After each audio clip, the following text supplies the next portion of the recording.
തൃശൂർ പൂരം അലങ്കോലപ്പെടുത്തിയതിൽ സമഗ്ര അന്വേഷണം പ്രഖ്യാപിച്ച സർക്കാർ. അജിത് കുമാറിന്റെ വീഴ്ച DGP അന്വേഷിക്കും. ഗൂഢാലോചന ക്രൈംബ്രാഞ്ചും ഉദ്യോഗസ്ഥ വീഴ്ച ഇന്റലിജൻസും അന്വേഷിക്കും. ദ ഹിന്ദുവിന് നൽകിയ അഭിമുഖത്തിൽ മലപ്പുറത്തെക്കുറിച്ച് പരാമർശിച്ചിട്ടില്ലെന്നും മുഖ്യമന്ത്രി. സർക്കാർ PR ഏജൻസിയെ ചുമതലപ്പെടുത്തിയിട്ടില്ല. അഭിമുഖത്തിനായി വന്നത് ആലപ്പുഴയിലെ CPM നേതാവിന്റെ മകനെന്നും മുഖ്യമന്ത്രിയുടെ വിശദീകരണം. അൻവറിന്റെ പ്രശ്നവുമായി ബന്ധപ്പെട്ടായിരുന്നു. ഞാൻ വളരെ വിശദമായി പറഞ്ഞു കഴിഞ്ഞതാണ്. അത് വീണ്ടും ഞാൻ ആവർത്തിക്കുന്നില്ല. നമുക്കിന്ന് അത്ര സമയവുമില്ല.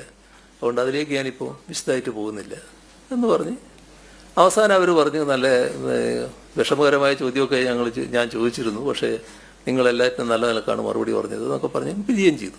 പക്ഷേ ഇൻ്റർവ്യൂ പ്രസിദ്ധീകരിച്ച് വന്നപ്പോൾ ആ പ്രസിദ്ധീകരിച്ചതിൽ ഞാൻ പറയാത്ത ഭാഗമുണ്ടായി. എന്നോട് ചോദിച്ച ചോദ്യങ്ങൾക്കെല്ലാം ഞാൻ കൃത്യമായിട്ട് ഉത്തരം പറഞ്ഞാണല്ലോ.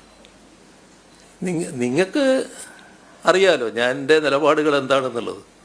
ഈ ഒരു ജില്ലയെ, ഏതെങ്കിലും ഒരു ജില്ലയെയോ ഏതെങ്കിലും ഒരു വിഭാഗത്തെയോ പ്രത്യേകമായി കുറ്റപ്പെടുത്തി അങ്ങനെ സംസാരിക്കുന്ന ഒരു രീതി എൻ്റെ ഒരു പൊതുപ്രവർത്തന രംഗത്ത്